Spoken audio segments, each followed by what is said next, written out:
এই ভিডিওতে আমরা শিখব কিভাবে মাইক্রোসফট এক্সেলে ডাইনামিক টেবিল ক্রিয়েট করতে হয়। আপনারা যদি আমার এই শীটটার দিকে দেখেন, এটা আমার একটা এমপ্লয়ি ডাটাবেস। এই শীটটা কিন্তু একটা টেবিল ফরম্যাট করা আছে, কিন্তু এটা কিন্তু ডাইনামিক না। এই শীটে যখন আমি কাজ করব, কোনো কিছু কিন্তু ডাইনামিক্যালি হবে না। আমি যদি ডিজাইন করি বা কোনো কিছু ইনপুট করি, এটাকে আমার ম্যানুয়ালি কাজ করতে হবে। সো এখানে আসুন আমরা একটু দেখি যে একটা টেবিলকে কিভাবে ডাইনামিক্যালি ইউজ করতে হয়।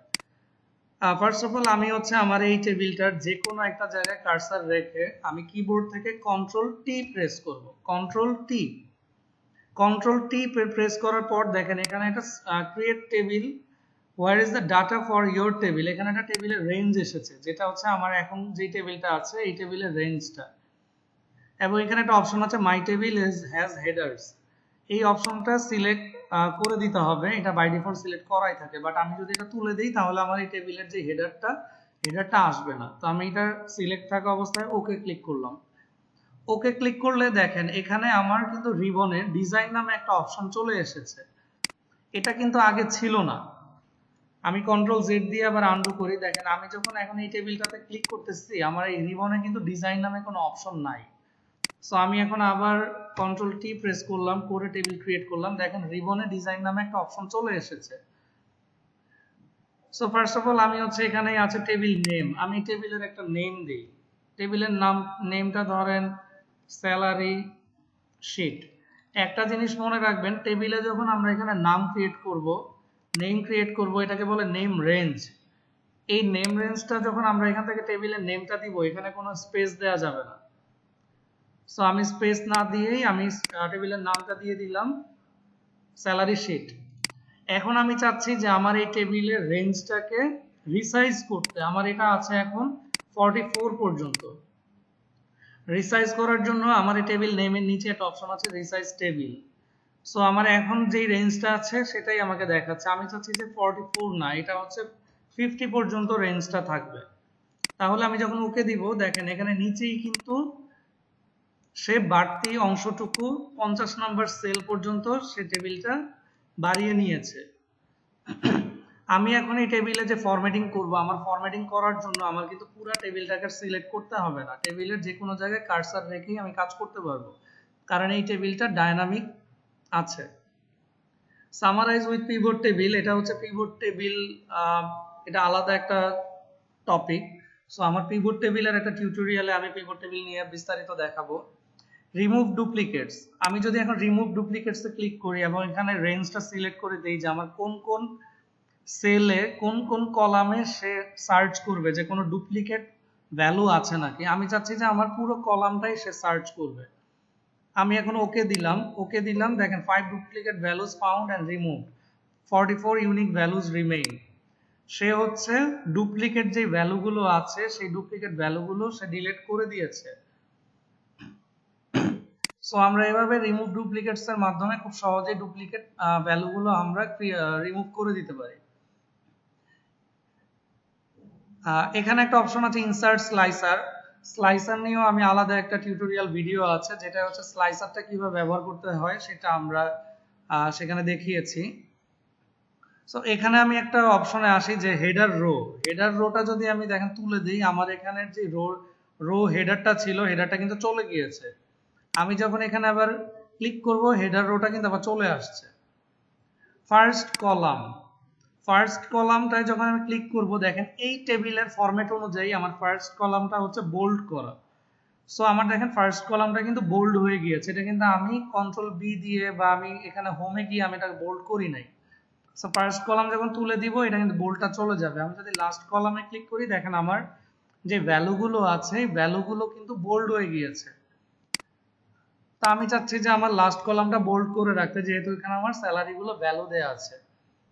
একটা অপশন আছে দেখেন ব্যান্ডেড রোজ। আপনারা কি দেখতে পাচ্ছেন যে আমার এখানে শীটের রো গুলো একটা রো গ্যাপ দিয়ে একটা লাইট স্কাই কালার মার্ক করা। দ্যাট মিন্স আমার 2 number rota white colour, 3 number rota light blue colour, 4 number rota white colour, পরেরটা লাইট ব্লু কালার। এগুলাকে বলা হয় ব্যান্ডেড রোজ। এখন আমি যদি ব্যান্ডেড রোজটা তুলে দেই, দেখেন আমার প্রতিটা রোই কিন্তু এখন হোয়াইট কালার। এখন আমি যখন আমার ব্যান্ডেড রোজ দিব, আমার একটা রো গ্যাপ দিয়ে তারা দুইটা কালার ইউজ করতেছে। আমি এখন ব্যান্ডেড রোটা তুলে দিয়ে ব্যান্ডেড কলামস দিলাম, দেখেন আমার ফার্স্ট কলামটা লাইট ব্লু কালার, সেকেন্ড কলামটা হোয়াইট, থার্ড কলামটা লাইট ব্লু কালার, ফোর্থ কলামটা হোয়াইট। সো এটা হচ্ছে ব্যান্ডেড রোজ অ্যান্ড কলামস এর কাজটাই হচ্ছে এটা, যে আমার একটা রো বা একটা কলাম গ্যাপ দিয়ে সে কালার ইউজ করবে।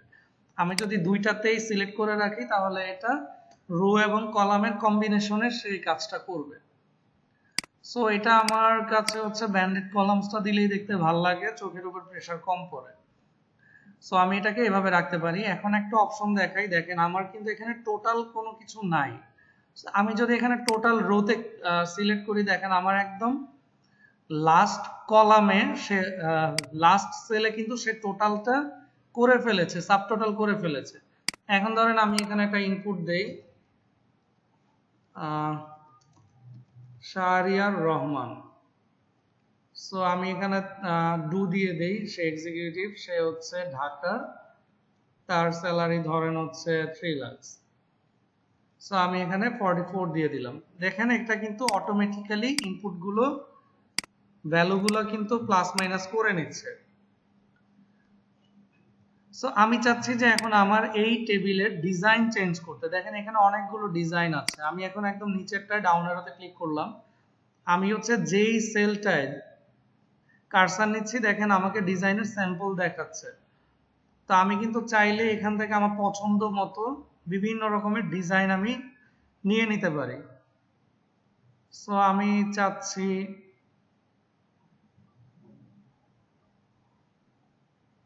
আমি ধরেন এই গ্রিন কালারটাই নিলাম।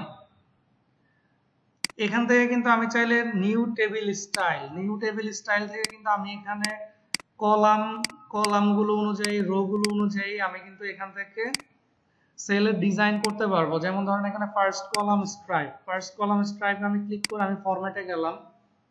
ফরম্যাটে গিয়ে আমি কিন্তু এখান থেকে ধরেন ফার্স্ট কলামটা হচ্ছে আমি চাচ্ছি যে অ্যাশ কালার থাকবে। এটা অ্যাশ কালার না দিয়ে আমি একটু ডার্ক অ্যাশ দেই। ফন্ট কালারটাকে আমি হোয়াইট করে দেই, ফন্ট স্টাইল রেগুলার করে দেই। বর্ডারটা আমি হচ্ছে এখান থেকে দিলাম না কিছু। আমি এখন যদি ওকে দেই, আবার ওকে দেই, এখানে কিন্তু সে আমার ফরম্যাট অনুযায়ী কিন্তু নিয়ে নিবে। আমরা এখান থেকে বিভিন্ন স্টাইল অনুযায়ী বিভিন্ন ভাবে আমরা দেখেন, আমি এখানে এই যে কাস্টম কলাম যেটা করেছিলাম মাত্র নিউ টেবিল স্টাইল, সেটা কিন্তু এখানে ক্রিয়েট হয়েছে কাস্টম। আমি যদি এটা সিলেক্ট করি, দেখেন ও কিন্তু কলামগুলোকে আমি যে অ্যাশ কালার, ডার্ক অ্যাশ কালারটা দিয়েছিলাম সেই কালার ফরম্যাটটা কিন্তু নিয়েছে। সো এভাবে আমরা এখান থেকে নিউ টেবিল স্টাইল থেকেও নিজেদের পছন্দ মতো কলাম, রো, হেডারে ডিজাইন করতে পারি এবং হোল টেবিলের ডিজাইনও আমরা করতে পারি। সো আশা করি সবাই বুঝতে পেরেছেন কিভাবে আমরা ডাইনামিক টেবিল নিয়ে কাজ করতে পারি, ডাইনামিক টেবিল ক্রিয়েট করতে পারি এবং ডাইনামিক টেবিল ডিজাইন করতে পারি। এখন আমি চাচ্ছি যে আমার এই টেবিলটা ডাইনামিক আছে, এটাকে আমি একটা সিম্পল টেবিলে কনভার্ট করে ফেলবো, এটাকে আমি জাস্ট একটা সিম্পল রেঞ্জে কনভার্ট করে ফেলবো। এখানেই দেখেন একটা অপশন আছে কনভার্ট টু রেঞ্জে যখন আমি ক্লিক করলাম, সে আমার কাছে পারমিশন চাচ্ছে, do you want to convert the table to a normal range. এখন যদি আমি ইয়েস দেই, দেখেন আমার ডিজাইন অপশনটা কিন্তু চলে গিয়েছে। দ্যাট মিনস আমার এই টেবিলটা আমি ডাইনামিক টেবিল করে এটাকে আমি ডিজাইন করেছিলাম, কিন্তু আমার কাজ শেষ হওয়ার পর আমি তাকে সিম্পল একটা রেঞ্জে আমি ক্রিয়েট করে নিয়েছি। এখন কিন্তু সে আর ডাইনামিক ভাবে কাজ করবে না। সে আমাকে, আমি যদি এখন ডিজাইন করতে চাই, আমাকে ম্যানুয়ালি ডিজাইন করতে হবে। সো আশা করি সবাই বুঝতে পেরেছেন কিভাবে ডাইনামিক টেবিল নিয়ে কাজ করতে হয় এবং কি কাজ করা যায়। Thank you.